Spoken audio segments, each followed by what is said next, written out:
Good morning, everybody. It's Ebony here. Thank you so much for tuning in. Today, we have with us manufacturers as well as instructors throughout our colleges who are willing to talk about the automotive manufacturing industry in Alabama. It is a huge industry, and there's so many opportunities to enter it, as well as an opportunity for a great quality of life based on the income there. We have with us today Mr. Brian Cunningham, who's a machine tool technology instructor at Shelton State, Mr. Isaac Salamanca, who is a F.A.M.E student, and we'll talk more about that as the day goes on, Mr. Donald Wilcher, who at Jefferson State is the Director of Manufacturing Technology. We have Mr. Scott Johnson, who's the Technology Supervisor at North American Lighting, which is where Isaac works. Brody Scott, who's a Jefferson State welding instructor, Hagen Holder, who's a Reed State welding student, Melissa Stallworth, who's a recruiter with Reed State, and Mark Keach, who is NAL's Director of Operation. Thank you all so much for being here. We'll start with Mr. Mark. How prominent is the automotive industry here in the state of Alabama, and how promising of an opportunity is it for workers interested in joining that field? I would say the potential for job availability is very, very good going forward. I can tell you also here, our industry is very fast paced. It's very exciting. And what I like most about it, I think, is the technology and how quickly it changes. And it seems like it is changing faster and faster every day that goes by. And that's applicable not only to our products, but our processes as well. Brian, Donald, Brody, either of you take the lead and let us know what students need to know. I'm Don Wilcher. I'm Director of Manufacturing Technology at Jefferson State. And within our department, there's 6 degree options.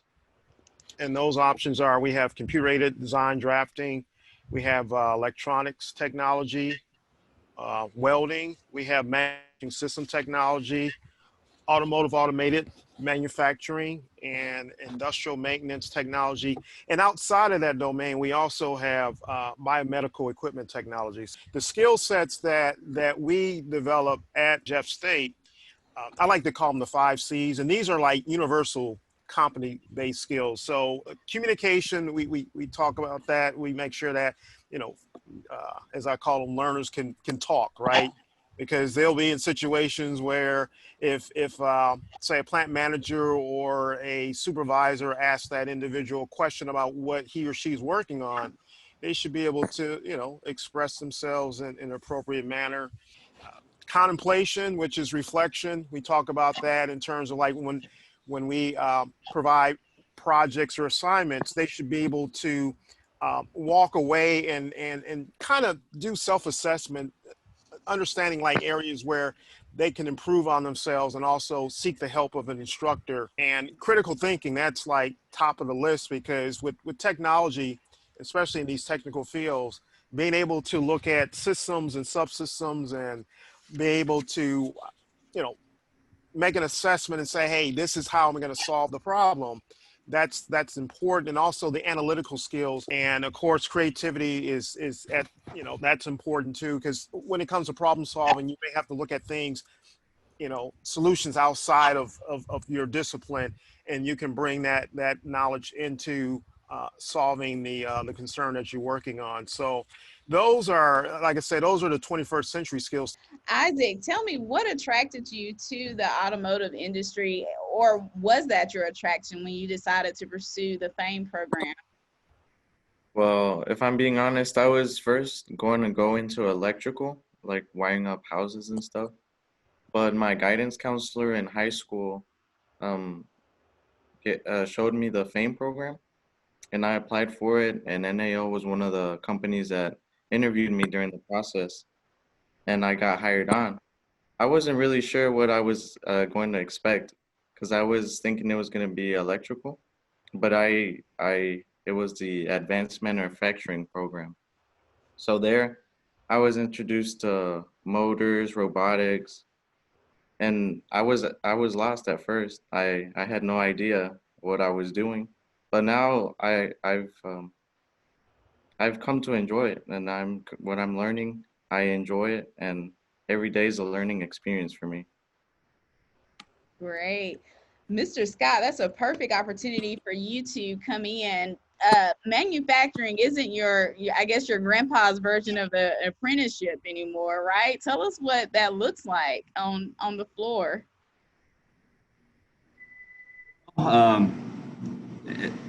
When I started with this company in 2005, it's a lot of things still look the same, but we're evolving, and it's coming along at a pretty fast pace. Like Isaac said, he was prepared to go down one path, found a different path, which a lot of people, they don't know that we're involved in robotics, and there's a lot of electrical and things of that nature in what we do. They don't know until they get here, and then they see it, and it can be very, very overwhelming at first, because we do something that a lot of people just may not understand when they come in off the street. But Isaac he's jumped right in, he's embraced it, and he's done a very good job. Great. Phil, are there any kind of certifications or anything in particular that attracts a worker to you, or that attracts you to a worker? The employers are always looking for something that sets a person out that can accomplish something. So any certifications, any education degrees always set you a step above the other people that are applying for the jobs. And one of the things that was said earlier, which should be stressed, is a good attitude. Nothing beats a good attitude. And that's really key, being able to communicate, enjoying what you're doing, and accomplishing things. And that's what employers are tending to look for, is somebody, we get a lot of applicants, and we're always looking for somebody who can prove what they've been able to do through certifications and things like that, and education. Great information. Hagen, tell me how you jumped into a desire to jump into the auto industry, or was your story like Isaac's, where it wasn't what you initially wanted to do? When I first started taking classes at Reed State, I had no clue what I wanted to do after that. But after talking and doing research, there's a good bit of money in the automotive industry, and you could prolong your career easy in the automotive industry. And so I've just done a lot of research about it. Very cool. Mr. Keach, is he right? Is there a lot of money in this particular industry? Well, the answer to that question is kind of complicated. But I will tell you that our B-Techs, which guys like Isaac are preparing to enter, they'll start out at about $21 an hour. Within 6 months, they can expect $1.50 raise, give or take. And then in that spot, they top out at $25.43. Now that's a B-Tech. We actually have 3 levels of technicians: C, B, and A. The C-Techs are they're very raw. They're new into the position. They may come in with certifications. They may come in with a two-year degree in some kind of technical field. But the reality is that teaches them basics, and they really have to learn our business and our processes, our technologies. I can tell you that there are several of our A-Techs. So we go from C to B to A. B-Tech is kind of in the middle. They can't do everything that the job requires, but we have a training process they go through. They have a certain amount of time once we hire them as a C-Tech to get to a B-Tech, to get to an A-Tech. A-Techs are capable of doing anything that a particular process requires, including troubleshooting, initial setup, preventive maintenance, reactive maintenance, etc. A-Techs, I think, top out in the high 20s. And then even beyond that, we have what we call master techs, which are pretty much like leaders of the the other tech groups are responsible for the work assignments and making sure that they're trained going forward. And then the career chain continues to go after that. We have engineering technicians. They're actually part of our process and manufacturing engineering groups. Their skill levels are a step above.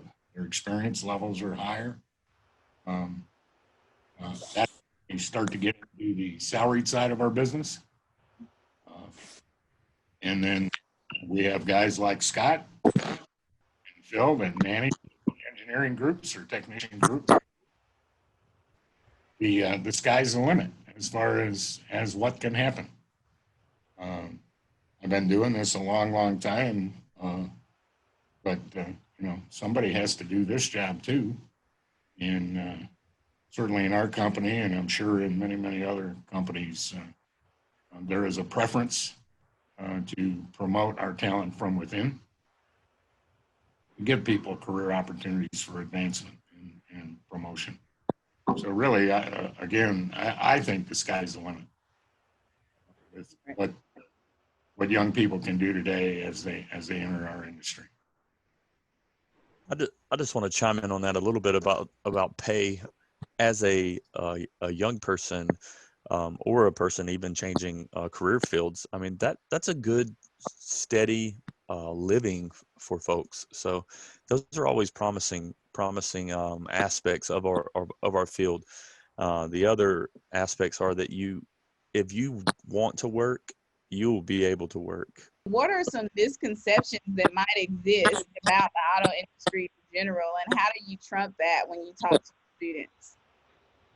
Well, I think one of the big misconceptions is in the automotive industry that the old mentality, I think, was when you go out there and go into a manufacturing plant that it's going to be dirty, you're going to come out full of dirt every day. And I don't think people realize that a lot of these facilities now have air conditioning, with OSHA and safety regulations. It's really come a long way from what the old misconception is. I was in the automotive industry for 34 years.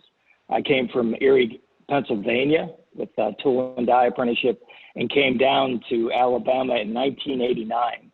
So I've seen a Mercedes come in, and as a matter of fact, in Tuscaloosa, within about a 300-mile range, we have 7 OEMs. And under each OEM, we have 4 different tiers of suppliers. So a lot of great opportunities in Alabama right now, and it just keeps on growing. So I think a lot of misconceptions is, you're going to have to go into a dirty plant, and I think we got to change that. Great. Anybody else want to talk about any misconceptions that might motivate somebody to really consider manufacturing who wouldn't have? Well, just to tie in with what Mr. Bryan is saying, I agree, and that's one of the challenges that I'm having with particularly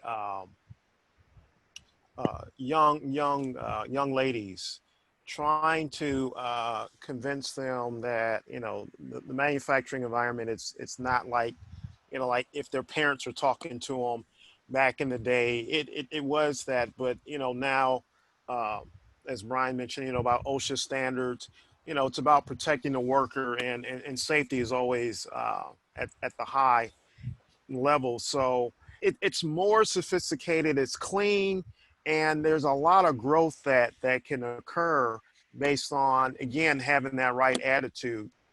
Great. Anything else or on that, or anything else that anybody wants to add to give our state a real picture of automotive manufacturing? I would like to say that my misconception was that it was going to be super dangerous. My parents even warned me. They were like, I wouldn't recommend you going into this field. It's going to be dangerous and you're going to get hurt. But when I came here, the first thing they enforced was safety. And there's enough safety protocols to keep one safe, especially working in dangerous situations where one can be safe and do the work efficiently and not even get a cut. Even though there are dangers, there's enough safety protocols and regulations to keep people safe and out of harm's way. tell me a little bit about what F.A.M.E is for those students who might be interested in that apprenticeship opportunity. F.A.M.E is a program that offers students to have a part-time job and also go to school 2 days a week. I work 3 days a week and go to school 2 days a week and all day. And yeah, they offer you, companies interview you, and if they offer you a job, you get hired on and you automatically start the classes and you get a pretty good amount of pay. I came right out of high school and I really enjoy what I've been doing. What I learned at work is something different than what I learned in school. And I've been learning a lot, honestly. And I would recommend it to the people that have looked into the program, that if they want to try something, F.A.M.E would be something that I would recommend. Isaac, those words are better than any paragraph I've written on our website to encourage people to consider F.A.M.E. So thank you so much for that. And thank you all for joining in on this call today to give our state a better insight on what manufacturing is. Hey, if you're a student out there, no matter your age after high school, and you're interested in the automotive industry or just upping those skills for a better quality of life, consider your local Alabama community college. You can visit our website at ACCS.EDU or connect on campus with any of the instructors or directors of the programs for more information. Thank you for tuning in.